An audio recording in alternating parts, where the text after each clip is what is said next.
대부분의 이제 그 저가 중가형의 브랜드의 퀄리티나 도매 시장에서 나오는 그 보세 옷들의 퀄리티는 이제 큰 차이는 없을 것이다. 안녕하십니까. 오덕후 오늘은 주저리 타임. 동대문 옷과 브랜드 옷, 이것의 가장 큰 차이는 뭘까? 결론만 얘기하자면 차이는 없다. 뭐 브랜드에 따라서 다르겠지. 뭐 디렉터의 성향도 있을 거고 아니면 디렉터의 마음가짐도 있을 거고. 근데 이제 뭐 대부분의 이제 그 저가 중가형의 브랜드의 퀄리티나 도매 시장에서 나오는 그 보세 옷들의 퀄리티는 이제 큰 차이는 없을 것이다 라고 좀 생각이 들고, 근데 동대문 쪽이 훨씬 패스트 패션이니까 금방 나오고 이제 금방 소비하고 카피도 많고 그 다음에 이제 그 감도가 사실 떨어지지. 왜냐면 이게 기획하고 구성하고 그런 것들이 다 빠져있다 보니까 이제 그런 부분들이 조금 떨어지는 거고, 브랜드를 그래도 하려고 하는 애들은 어떻게든 자기의 감도를 조금이라도 색깔을 집어넣으려고 하기 때문에 이제 그 점이 좀 다른 점이라고 좀 볼 수 있는데, 근데 플랫폼이 발전하고 이 도메스틱 브랜드가 발전하고 비즈니스적으로 조금 이제 덩치가 아무래도 커지다 보니까 감도 없는 브랜드들도 수두룩빽빽하지 돈만 보고 보는 그냥 비즈니스만 보고 하는 브랜드들이 지금은 워낙 많아졌으니까 그냥 일반적으로 무신사에서 파는 이제 뭐 브랜드들, 뭐 모든 브랜드들이 그렇다는 건 아니지만, 근데 이제 뭐 저가형으로 판다든지 이제 아니면 뭐 디자인 특색 없이 파는 브랜드들 같은 경우에는 동대문과의 이제 퀄리티 차이가 있냐라고 하면 1도 없지. 이거는 뭐 욕먹을 수도 있겠지만은 이제 확언을 하자면 없지. 생산을 해보신 분들이라고 하면 다들 알겠지만 대부분 이제 서울 권안에 있는 이제 소규모 공장들을 쓰는데 의료에 대한 지식도 없고 생산에 대한 지식도 없이 만드는 브랜드들도 이제 대표들도 나는 많이 만나봤기 때문에 이제 그런 걸 따지고 본다고 하면 정말 없지. 예전에 같은 경우 우리가 적어도 15년 전으로 돌아간다고 하면은 15년 전. 그때는 동대문이랑 이제 브랜드 차이는, 생산 방법의 차이는 확실히 있지. 그때는 이런 도메스틱 브랜드라는 게 사실은 없었잖아.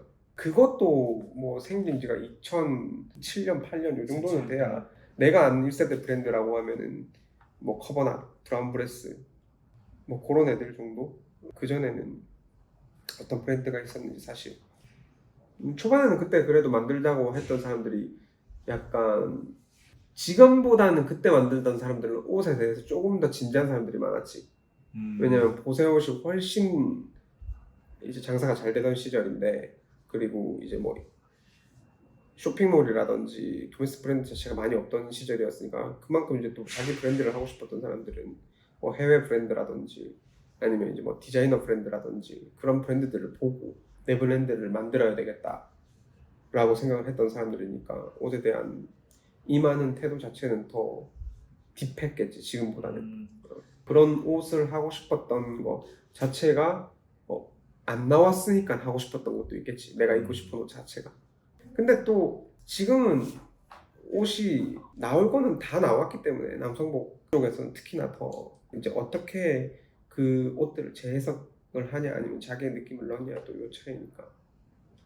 나는 안 살 것 같긴 한데 동대문에서 꽤나 비싼 가격으로 좋은 퀄리티로 뭐 브랜드란 이름 없이 상품이 나오면은 구매할 생각은 있나? 나는 실제로도 구매를 해. 실제 구매하고. 실제로 구매를 하고, 사람들이 많이 이제 조금 안 좋다고 생각하는 부분들이 카피적인 문제도 있을 텐데 아무런 이제 기본물 같은 디자인이 들어가지 않는 것 중에 이제 고퀄리티의 물건들은 동대문에서 사는 게 더 싸게 생각이 들 수도 있지. 결국에도 너도 옷을 조금은 그래도 좋아하는 사람이다 보니까 브랜드를 소비를 하려고 하는 거지. 브랜드도 관심이 없고 가격 보고 사는 사람, 스타일만 보고 사는 사람도 엄청 다수 존재하기 때문에 실제로 내 고등학교 친구들 중에서도 이제 대부분 옷을 그냥 싼 맛에 쿠팡에서 구매하는 사람들도 많으니까 정장 같은 것도 막 2, 3만 원에 뭐 살 수 있고 테무나 알리 같은 데서도 싸게 살 수 있으니까 그런 데서 다들 구매를 하는 거고. 근데 나같이 이제 뭐 동대문 쪽도 잘 알고 뭐 브랜드 쪽도 잘 안다고 하면은 뭐 내가 선택해서 옷을 고를 수 있는 다양성이 조금 있는 거지. 근데 또 사람이 소비하는데 한계가 있기 때문에 요즘에 뭐 동대문 옷은 거의 소비를 안 하지. 지금은 이제 보세옷 말고도 수많은 브랜드들이 이제 존재를 하기 때문에 당연히 그냥 브랜드를 구매를 하게 되는 거고. 앞으로는 좀 어떻게 좀 흘러갈 것 같나? 동대문이나 도메스틱을 보면. 근데 이거는 뭐 시대적인 흐름에 따라서 동대문 이제 시장 쪽은 아무래도 점점 규모가 작아질 수밖에 없겠지. 어쨌든 자본주의 시대니까 자본이 흐르는 방향대로 산업도 커질 수밖에 없잖아. 당연히 이제 예전에 자금의 흐름이 다 동대문에 있었다고 하면 지금은 이제 온라인 시장이 커지고 플랫폼도 커지고 스마트폰도 발전하고 그러니까 자금의 흐름이 다 이제 이쪽으로 왔는데 나라 입장에서도 운지에서 현금으로 거래하던 이 시장보다 무신사 쪽에서 투명하게 매출이 다 나는 쪽을 훨씬 좋아하지 않을까. 그러다 보면 당연히 이제 동대문 시장 쪽은 점점 이제 규모가 한순간에 훅 꺾일 때가 온다고 생각해. 그게 이제 생산이 힘들어질 때. 지금 아무래도 이제 봉제산업 자체가 엄청나게 노후화돼 있기 때문에 이분들이 일을 못할 때쯤 되면 생산을 할 수가 없으니 그러면 당연히 이분들이 귀해지니 그 수많은 점포들이 돈을 더 주고서라도 꾸며야 되는데 그렇게 되면 당연히 여기도 올라가겠지 도매가.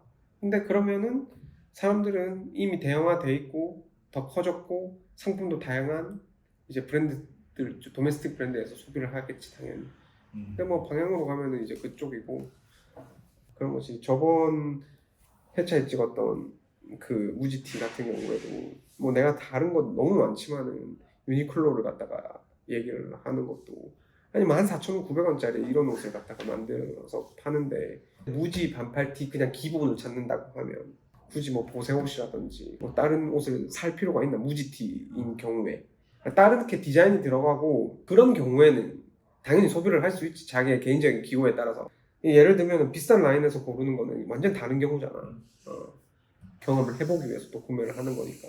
그리고 요즘에는 브랜드라서 구매를 하는 경우라기보다는 인플루언서가 팔면 구매를 하는 경우가 훨씬 또 많기 때문에 사람들이 그냥 옷으로만 소비를 옷이나 브랜드로만 이제 소비를 하는 시대는 난 또 지났다고 생각을 하거든.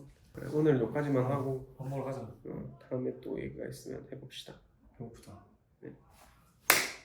이제.